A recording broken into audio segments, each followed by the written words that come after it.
Well, that was definitely an ending. I got nothing. Let's talk about it.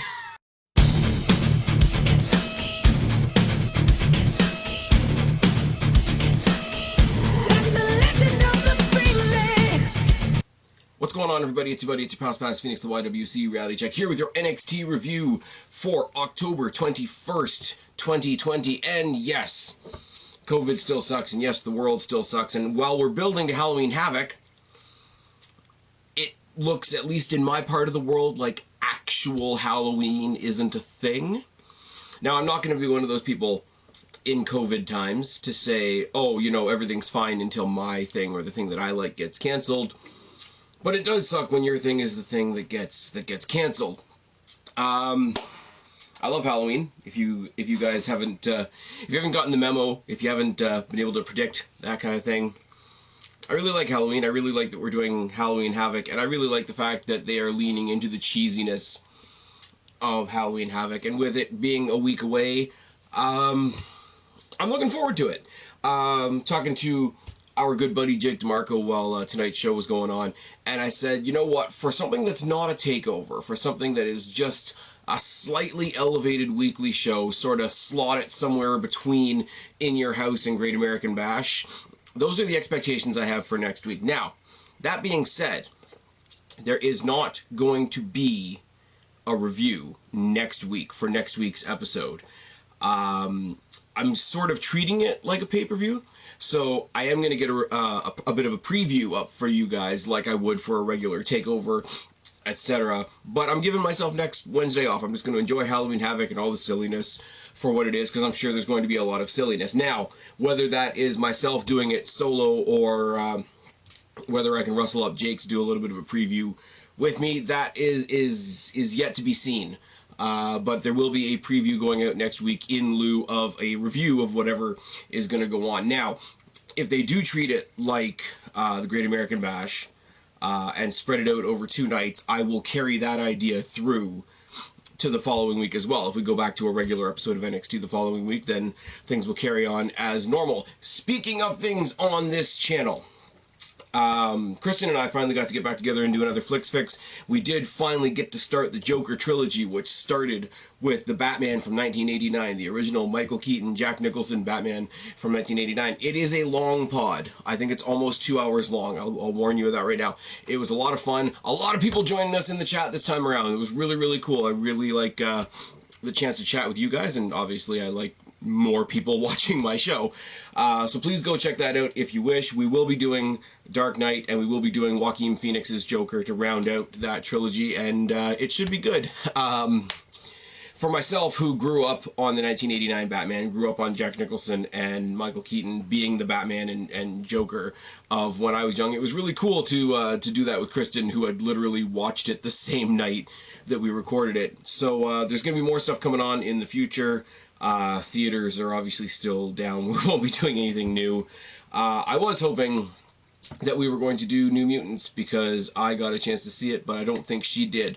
And that was really the only new thing that I've seen in the past little while. So we are going to be doing these trilogies, these sets, these, you know, going back in the Wayback Machine type of things. As I say, to those of you that are enjoying the Flicks Fix thing, I know it's a drastic detour from the wrestling content. So to those of you that are watching, that are sharing it around, I do really appreciate it. I wasn't here last week for NXT, and it wasn't because my week was going shitty. It wasn't because work kicked my ass. It wasn't even because I was particularly in a bad mood. Last week's show just sucked. If I still had it, if I hadn't cleaned up my desk earlier today, I could show you the notes that I was writing halfway through last week's show, and I just kind of gave up. And it wasn't because anything terrible happened, because here's the thing. Nothing happened. I mean, things happened, and people that I like were featured and all that sort of thing. Last week's show never felt like it got up off the ground for me, which I feel really bad saying, because the tag team match in the opener, the number 1 contenders match, was 4 guys that I really like doing a lot of cool shit, and it just went way too long. Tony Storm came back, and I love Tony Storm, but that was a comeback squash. They did some other cool things. They made the announcements about Shotzi Blackheart and how she's going to be doing the spin the wheel, make the deal thing with the Garganos, and I am looking forward to that next week and tying into the right kind of cheesy with Halloween Havoc. Last week's episode gave me nothing. And the bad part about that is you guys have heard me rant. I'm not shy to rant on here. If last week's show had been shit, I would have come up here and told you that the episode was shit. If it was amazing, I would have come up here and told you that the show was amazing, but the show was just nothing. The show was just fine. And I didn't, about halfway through the show last week, I just didn't have the motivation to come up here. And, you know, as we can say about many things in life, love you guys, I'm not going to fake it. That's just how it is. So I took the night off. I took to social and just sort of said, you know, this ain't my show this week. And ironically enough, flipped over from NXT to AEW. And as much as I give AEW some shtick, they do have some good stuff going on. They didn't have a particularly good episode last week either. If you want my honest personal opinion, if that was supposed to be their anniversary show, then I don't know. MJF talking about how he wants to touch Jericho's hair doesn't do it for me.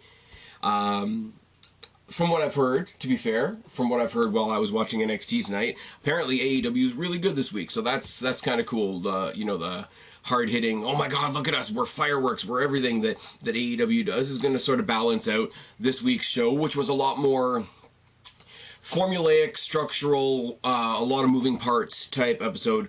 There's nothing particularly on this show that was a firecracker. There was nothing on this show that was a stick of dynamite. Let's just say that. But there's a lot. I feel like there's a lot of stuff going on this week. And I didn't have that feeling last week. Last week just felt like blah. Anyways, if you are listening to me on a audio podcast platform, you want to find me on YouTube, you want to see the super sexy face and the gimmick hat, go to YouTube, search Spaz Phoenix. If you are watching me right now with this sexy face and with the gimmick hat, you want to find me on a podcasting platform, go to any podcasting platform you go, Spotify, iTunes, Stitcher, Breaker, Spreaker, iTunes, anything. Spaz Phoenix Podcast. Go to @SpazPhoenix or @SpazPhoenix1 on Twitter. I'm still keeping both up. Yes, that's just going to be a thing for now. @SpazPhoenix on Instagram, the Spaz Phoenix Facebook group on Facebook. And as I've been saying for the past couple of weeks, for this YouTube channel specifically, if you're listening to me in an audio platform or a podcast or whatever, I really do appreciate you guys as well. It's not anything against that. For the YouTube channel that has been around as long as it has, I have set myself a very minor goal of reaching 1,100 subs by this coming December. By this point in this channel, I had hoped I would have a lot more. I'm kind of bummed that I'm at where I'm at, but I've set the pretty reasonable, I think, goal of 1,100 subs by December. This year has been a dumpster fire. If we can round out the year with me hitting that humble margin, that would be really, really good. That's all I can really say. I know there's a lot of you guys out there, and I think I said this on the movie podcast the other day. I know there's a lot of you guys that do share my shit around, and I really do appreciate it. If you're listening to me right now, and you even think that anybody might want to hear what I have to say, please do share it around. I also want to say, and I do, apparently I hit this over the head too much. If you do take the second to share or retweet or comment or like my post, especially if you're sharing it around on Twitter or Facebook or Instagram, whatever, please tag me. Please tag me so that I can thank you, because I really do appreciate it. And I have come across posts in the past where somebody has shared a video of mine, but I didn't know because I wasn't tagged. And I want to thank you guys, or I want to show that appreciation for you guys as much as I can. As you're helping me reach these small little goals that I set for myself. Anyways, I've rambled on far long enough. We are 9 minutes into the video now, and I haven't even said a thing about this week's show. This week's show had a cold open, which doesn't happen a lot. We started off with the triple threat, Kushida versus Dream versus Ciampa, and what are you going to say about this? We had Kushida versus Ciampa 2 weeks ago, and it was interrupted by Velveteen Dream. Nobody wants to deal with Velveteen Dream because Velveteen Dream's a diddler, so why do we throw him in the match? I don't know. Ciampa jumps Dream on the way down to the ramp because when we started the show, Kushida was already in the ring. He got the jobber entrance. That kind of sucks, doesn't it? They brawl against the gates. They brawl into the ring. The double team by Kushida and Ciampa, and all three men brawl to the outside. Ciampa takes both men into the gates. I don't know what to call it, because it's not the guardrail and it's not the plexi like we used to have in the Performance Center. It's the plexi, but it's also got the fence behind it that looks kind of cool. I'm calling them the NXT gates because they don't want to call them anything else. Ciampa attacks Dream's hand because Dream not only has a job when he shouldn't have a job, but he's also wrestling a match when he has a quote-unquote broken hand, which is just wonderful and fine. Ciampa stomps the cast. Kushida, when they get back into the ring, he mic checks Ciampa into Velveteen Dream's balls because Velveteen Dream is propped up in the corner. That was a fun little spot. It popped me. It made me laugh. And, you know, we're all, or some of us, are dudes. We know we don't want to get headbutted in the crotch by somebody. You know, Dudley Boys taught us a lot when we were kids. Ciampa targets Dream's cast as corner traps to Kushida. Ciampa targets Kushida's eyes, and there's a suplex to Dream. Arm and chinlock by Ciampa. Mudhole by Dream.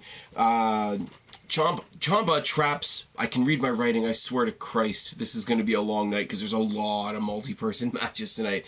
Ciampa traps both men in the corner, hitting both of them with body shots. Ciampa and Kushida trade some shots, and there's a Dream Valley driver by Dream. There's a high knee by Ciampa. As we go to the commercial break, we come back from the commercial break. Ciampa and Kushida are trading more shots. There's a dive on Dream by Kushida, cross arm breaker by Kushida, arm bar driver on Ciampa on the floor, which I just imagine the front of the ball of your shoulder cracking against that floor must have killed. A hip toss, a float over into an armbar on Ciampa by Kushida once they get back in the ring. Purple Rainmaker by Dream. Right hands on Dream by Ciampa, I should say. Sorry. Super kick Dream Valley driver by Dream. Double team by Kushida and Ciampa on Dream. 3 suicide dives by Kushida. Hits one on Dream, across the ring to Ciampa, and back to Dream one more time.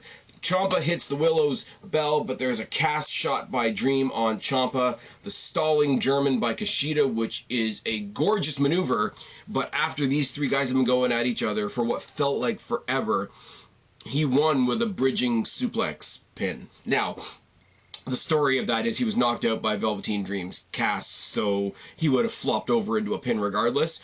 But it is the old criticism that WCW's Cruiserweight division used to get, where you had all these spectacular maneuvers and then somebody wins with a DDT.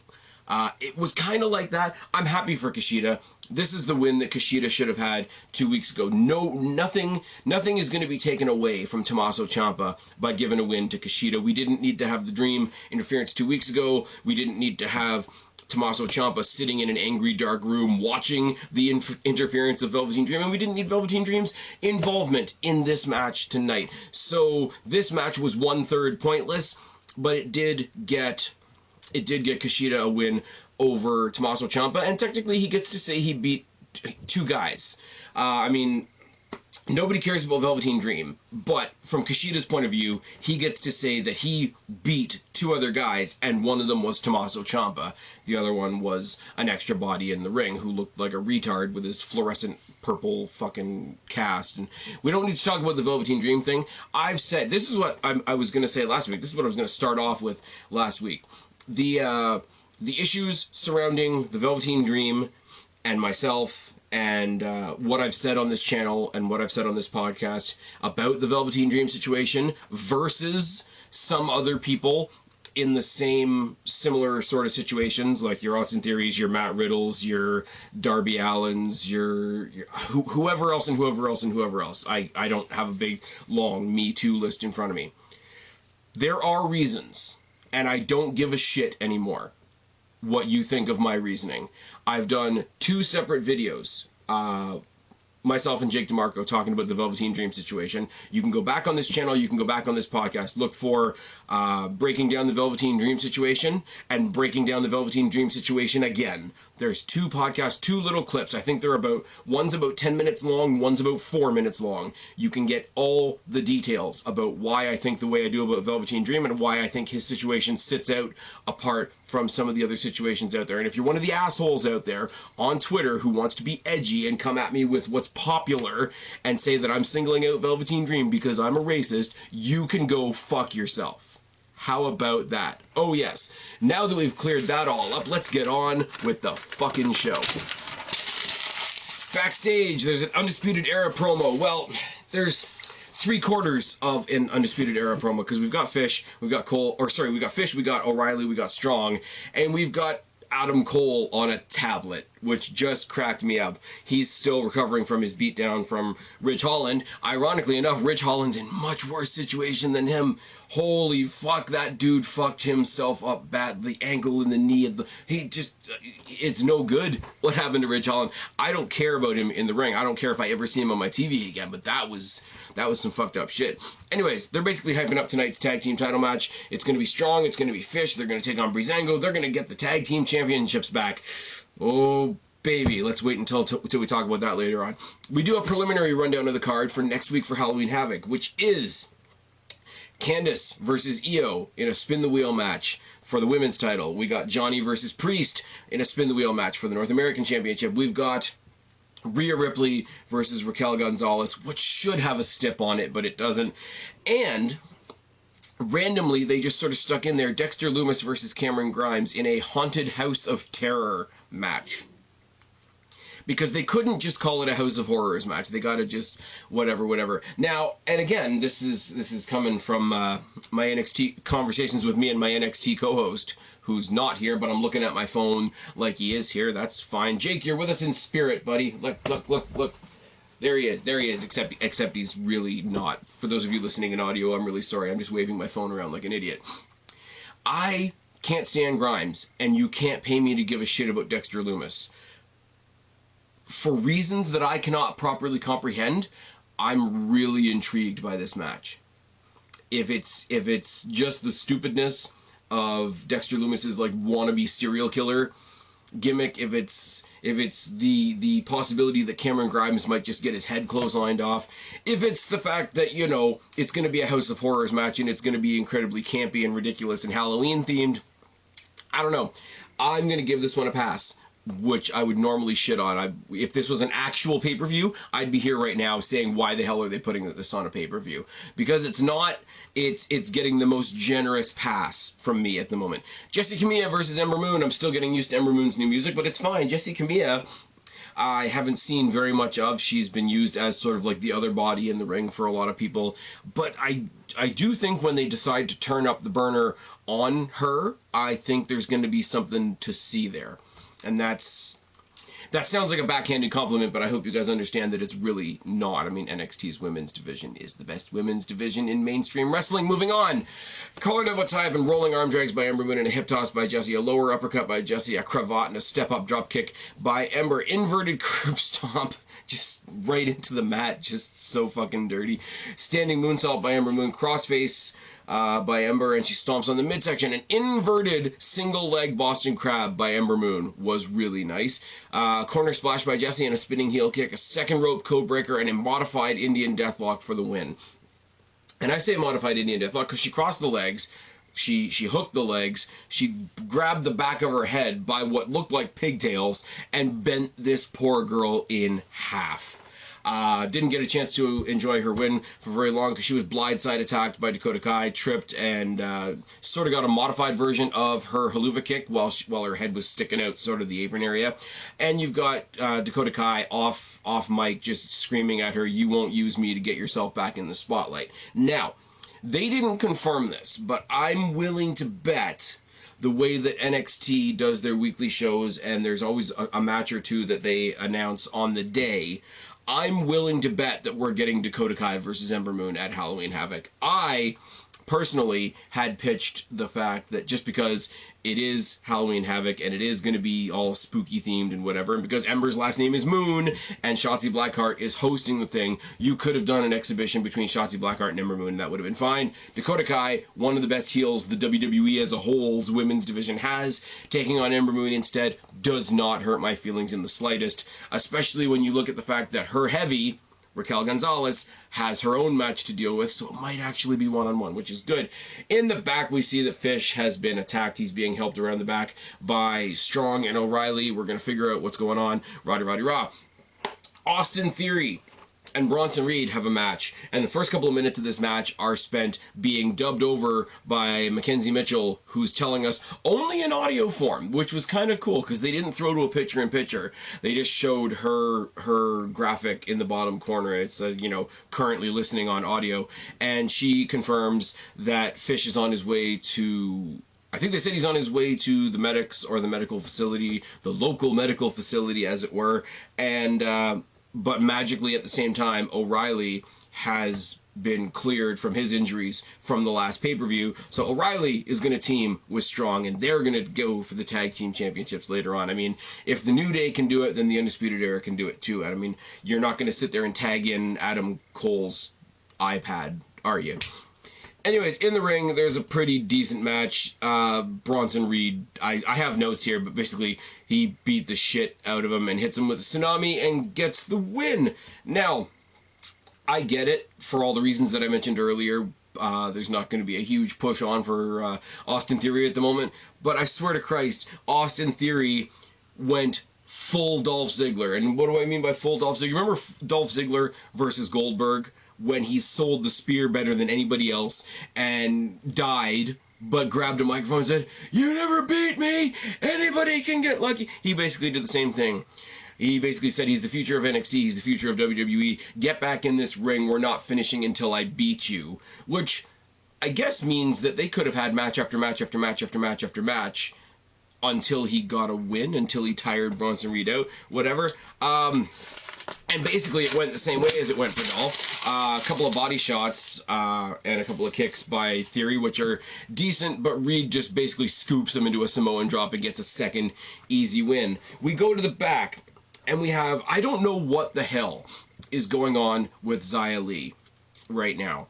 I really hope this is something that's going to give her some character. I really do, because I think she's wickedly talented in the ring and probably underutilized, but they've never given her a story. They've never given her a character. I would say I don't have a reason to care about Xia Li, but that is not Xia Li's fault. The way she had the big fella there, Boa, come out and just serve her with some papers, and she's been like running scared ever since.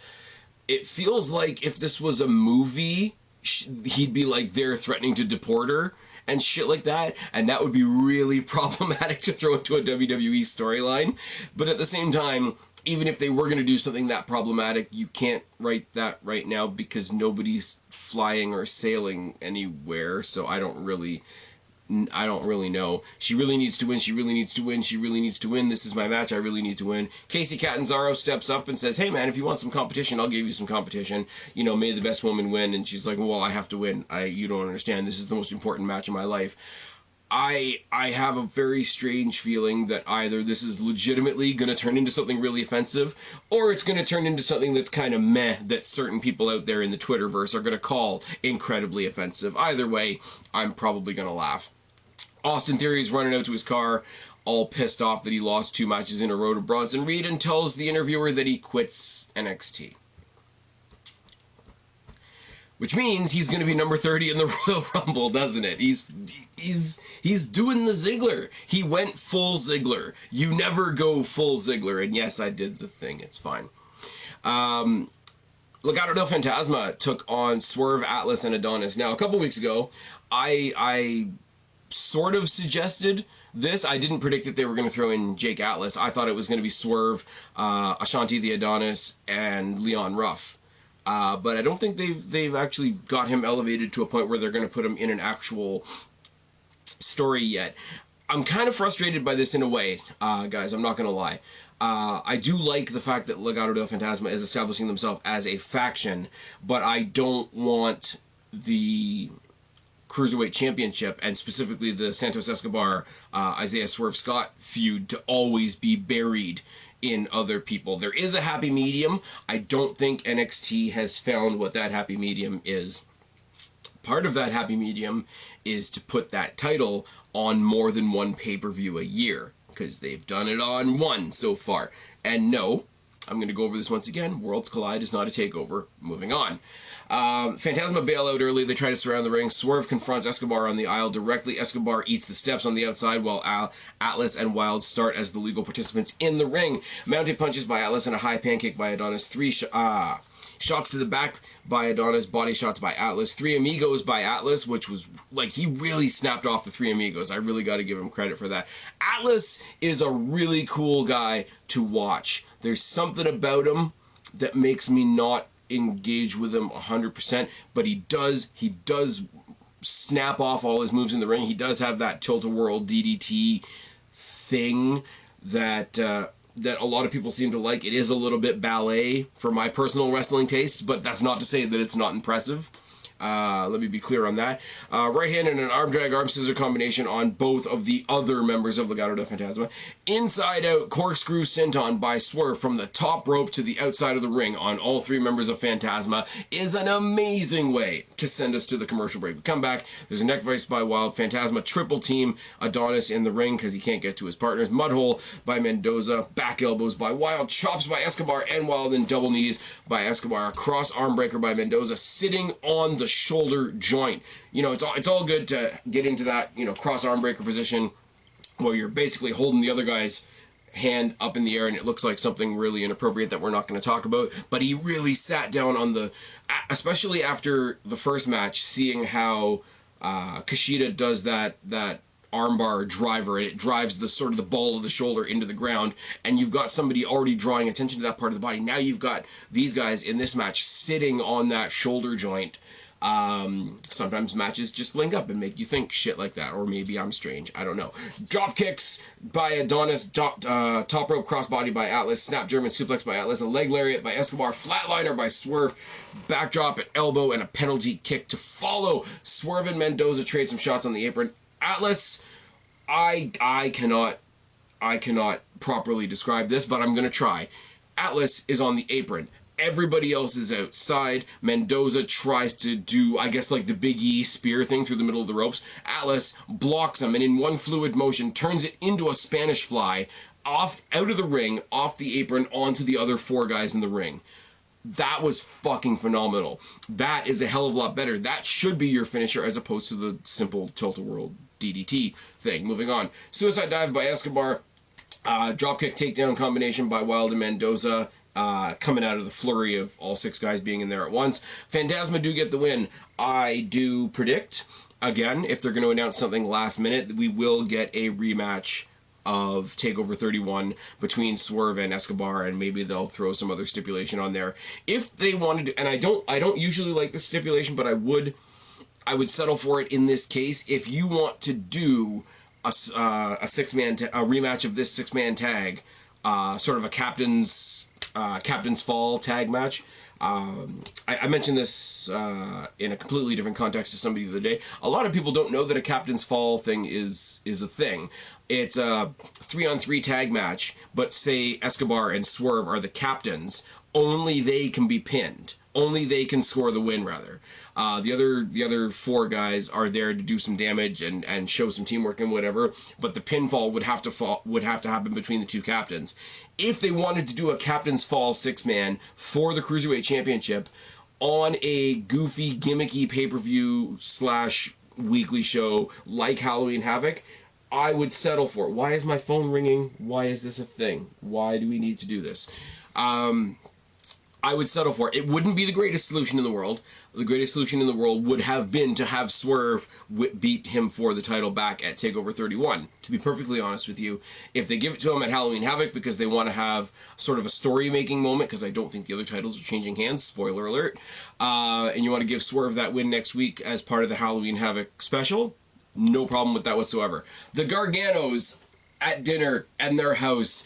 And Johnny Gargano, since last week, has been doing this thing. Why would there be a wheel? I hate wheels. So Candice LeRae has made him a little wheel so he can practice spinning the wheel. And then he spins it, and, you know, it's that, oh, what's the worst that could happen? Buried alive match. She takes a practice spin. It lands on some sort of weapons mayhem type thing, and she points out that she's actually undefeated in no DQ matches in NXT, which is a thing. And she says, "Look, I got something that worked out for me. Why don't you try to spin it again? Casket match." So if I want to make the really bad joke that I made on Twitter, Johnny Gargano is going to have to face Damian Priest in a buried alive in a casket match. Moving on. It is corny as hell. The Garganos are great. In the absence of a current NXT champion, they have to elevate something. It's either going to be the women's division or it's going to be the North American Championship division. And if you're going to elevate that by doing this the Garganos both want to be champions story, then you gotta either dig into the campiness of what Johnny and Candice are doing, or you're going to have a bad time. Which leads me to another talking point that I did have for last week that I wish I had had a chance to sort of hash out with you guys. What do you guys think they should do with the NXT Championship? Because it is getting into cursed territory. We took it off Keith Lee. Keith Lee went to Monday Night Raw, and that worked out so spectacularly for him, did it not? In the match that he won the title in, Karrion Kross got injured. They took the whole thing down again. They did the Fatal 4-Way thing. The Fatal 4-Way went to a one-on-one match. Finn Balor wins the championship. Finn Balor goes on to face Kyle O'Reilly after Kyle O'Reilly won that weird 5-man eliminator thing, and he fucks up his jaw. Like, his jaw is out to here, and it's broken in a couple places. They don't know when he's coming back. Here's what I submit to anybody that cares what I have to say, which is probably not anybody at WWE for sure. Do not establish a third new champion. You've got Karrion Kross that never lost the title, and Finn Balor that never lost the title. What you do, in my opinion, is you shelve the NXT Championship. You make the announcement right now that we are not going to name a new champion. Finn Balor and Karrion Kross are going to fight each other as soon as they are both able, and then we will have an undisputed, no pun intended, you will have an undisputed NXT champion out of Kross or Balor. It'll probably be Kross because Balor would put him over, and it's fine. In the meantime, because we got, what is it, October now, the next pay-per-view is not till December. They could both be back by then. You could do it then. But until then, hand over the main event scene. Not that NXT hasn't sort of done this already in the past. Hand over your main roster spot, or your main event spot, to the absolutely stacked women's division that you have at your disposal. Io Shirai, Toni Storm, Rhea Ripley, Shotzi Blackheart, Ember Moon, Dakota Kai, Tegan Nox whenever she gets back. You have a stacked women's main event scene that could more than capable of being the main event of a few takeovers if you need. You do not need to water down the NXT Championship any more than it already has been, and you'd only be elevating that division that is already fucking amazing. That's just my take. It's the same as my take that they're not really good at booking a tag team division right now, so the fact that they've taken the tag team titles off of takeovers doesn't hurt my feeling in the slightest, because instead we elevated the Cruiserweight title. It is all good. These things that are being treated like they are the end of the world and like they have to be solved like that don't need to be solved like that, because the solutions are already there. That's my ramble on that. I'm going to get on with the show now. Killian Dane and Drake Maverick taking on Ever-Rise. Now, Drake and Dane, I hated last week, but it's not their fault. I love their campy bullshit. I really do.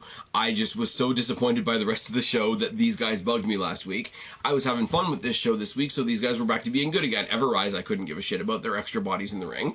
And it did sort of go to plan. It did sort of go as the Drake and Dane tag team matches have gone. Drake gets in there, he gets owned for a little while, he gets double teams for a while, he sneaks a blind tag into Killian Dane, who goes in there and starts killing people. Now, to counter Killian Dane being in there and killing everybody, the guys from Ever-Rise are both in the ring at once, double teaming the big guy, and they both, I think, repeatedly chop blocked the shit out of his knee, and then eventually one of them, because I don't know their names and I'm not going to learn them, locked him in a single leg crab. There's a lot of single leg crabs on this show. Did I mention that? And the other one, it was on the outside, sort of had Drake Maverick comically by the face and said, look at that, that's your only friend, and he doesn't even like you, and you can't help him. And Drake Maverick, this is the greatest thing, snaps, grabs a chair, wails the hell out of both of them, And obviously they lose the match, but he saves Killian Dane or whatever. Killian Dane walks up to him like he's going to hit him again, and Drake Maverick at this point is so resigned to the fact that his own partner is going to punch him in the face that he just sort of sits there with his face hanging out. And instead, Killian Dane does the greatest thing. He slaps him in the chest and says, "That was fucking..." He didn't swear, but he's like, "That was bloody awesome. Where's that guy been? Bring that guy out more." And then they just leave. So this guy, who got chop blocked, whose leg is probably killing him, who lost another match, is just happy that his little buddy sort of lost his shit for a little bit and hulked out with a steel chair. That's cool. Because everybody's like, "Oh, they're going to melt the big guy's heart and they're going to be softy best friend type things." It's like, no, you don't need to do that. It's just like, he's already a badass. He's waiting for Drake Maverick to be a badass. You can do that the less lame way, and I think that's what they started with this. I mean, it's not going to set the world on fire. It's really not. It's another WWE oddball tag team, and they've done a lot of them. How are the Iconics doing? Oh, wait, it's Peyton Royce and Lacey Evans. Moving on. There's a reason I don't review Raw. Although, I will say, and they're both NXT alumni, so it kind of fits, The Fiend and Alexa Bliss. Are you even surprised that I love that gimmick? You guys that have been with me for a long time, are you even surprised that I love that gimmick? This is good. This is just good, fun, harmless shit. Words are failing me at the moment. In the back, we see that not only Bobby Fish, but also Roderick Strong has been taken out in the backstage area, and he's going on his way to the hospital. And William Regal is talking to everybody in the back, and he says, "Well, Kyle O'Reilly, you got to go out there. You got to face Breezango because I promised the audience a tag team championship match." ONEY, LORCAN, and Danny Burch are there, and says, "Hey, well, why don't you let one of us fill in for your guys because they're not here and we'll sub for you," type thing. And he's like, "Well, no, my friends are going to the hospital. I'm going to the hospital with them." And he looks at Regal and he says, "Hey, you know what?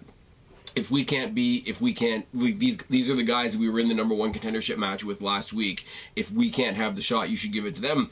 And Breezango are just there sort of hapless in the middle, watching all this go on, because it doesn't really have anything to do with them.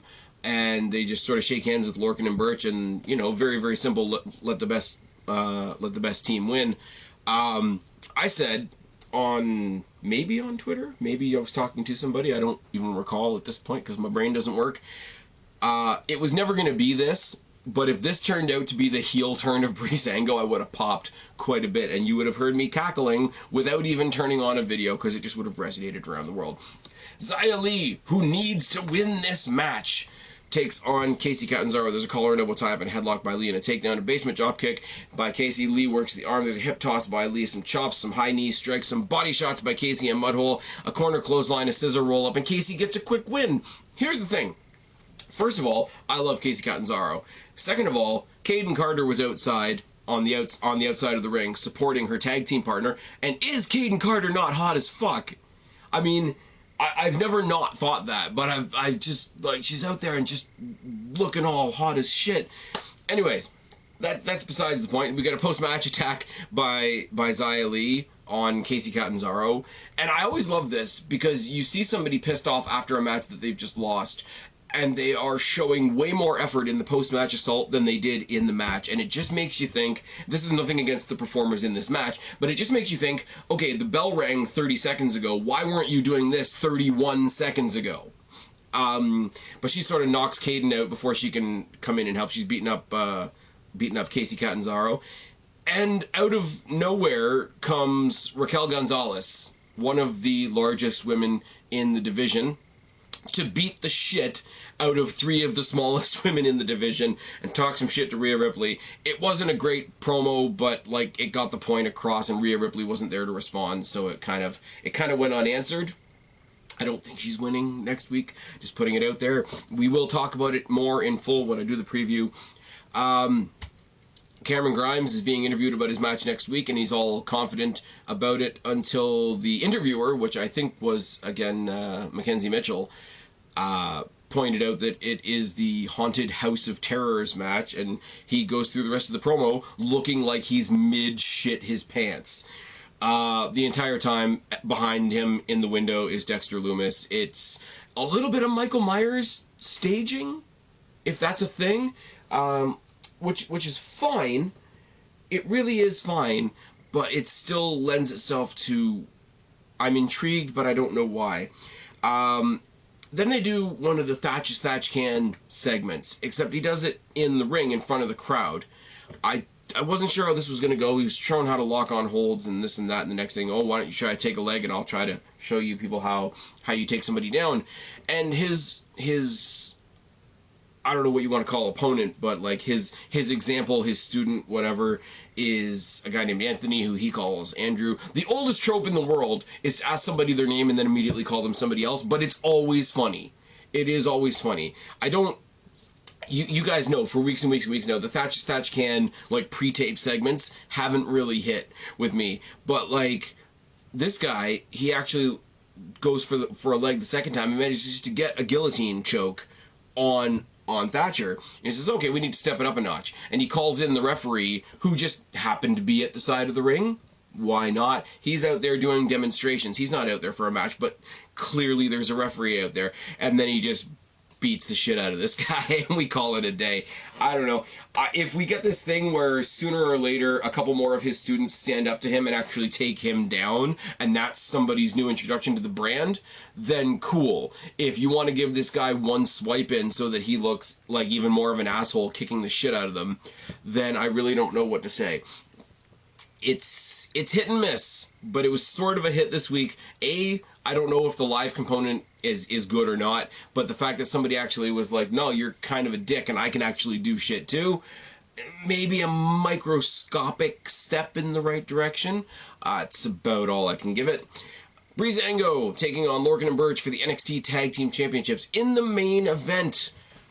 And if you had told me that you knew what was coming in this match, I'm gonna call you a liar. I really, really am. I didn't predict this in the slightest, and I'm not Nostradamus to begin with. But like I say, the only thing I was thinking of was it would be really funny if it was Breezango taking slowly, one by one, taking out the Undisputed Era.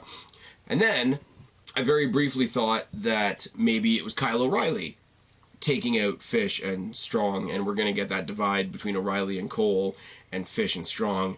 And I was not thinking what we got.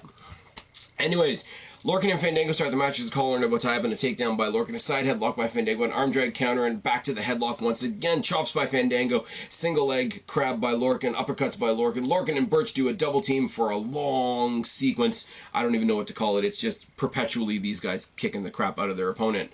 Burch works the wrist, and then he works it into a snap arm breaker. Vertical suplex by Breeze, Irish whip and a mud hole stomp. Headbutt by Burch, and brawling with Breeze on the outside. When we get back into the ring, he pulls him back out of the ring again to wrap his legs around the post as we go to the commercial break. Lorcan and Burch double team in the corner, lariat by Fandango. Fandango takes out both men on the outside while Breeze is recovering from whatever happened on the commercial break. I don't get the picture-in-pictures as much as I used to on the stream that I'm watching. Is that a thing that's just gone away? Also, I will say, Americans, I know there's a lot of shit going down with you guys right now. Your American political commercials are cringe as fuck. Just saying. Falcon Arrow by Fandango and followed by The Last Dance gets him a near fall. Single leg crab and a crossface combination by Lorcan and Burch. Breeze works over Lorcan's leg for a little bit. Burch breaks out of that and hits him with the Tower of London off the top. And then Breezango, because it's Wednesday and because I do have to wave over to my friends at AEW that I haven't watched yet, Breezango had a super kick party. Oh yes, they did. Some stranger comes out, though, after the super kick party to ruin the party, and he's got a mask on, and he knocks Breeze off the top rope. And I would not lie to you guys, as an NXT fan, as the guy waving that black and gold flag for a split second, I thought this is it. This is the end. This is Retribution coming to NXT, and I was just about to chuck the Doomy clipboard of doom across the goddamn ring. But it's not. We're going to get there because he knocks him off the top and then he runs and hides under the ring again. Low blow by Burch, which wasn't really expected because, you know, Burch is a good guy, isn't he? They hit some weird double team elevated DDT finisher. Lorcan and Burch are your tag team champions, but that's not even the headline. Because the guy comes in the ring, and he's got, like, black pants, black hoodie. The hoodie's obviously up.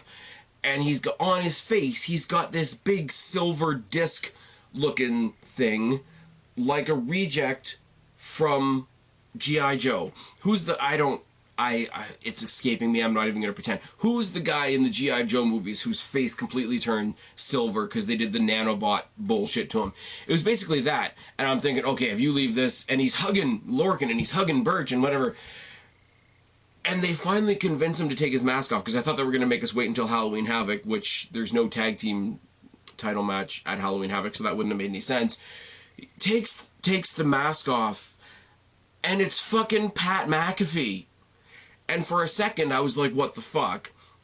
But then, screaming down the camera, says, your new tag team champions of NXT, ONEY Lorcan and Danny Burch, and that, my friends, is undisputed.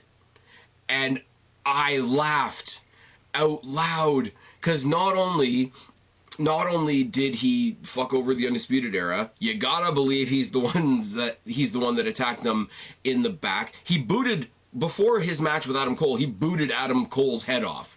And he's the head, no pun intended again, of Undisputed Era. So if you can take out the leader, he can take out the followers. That logic would follow.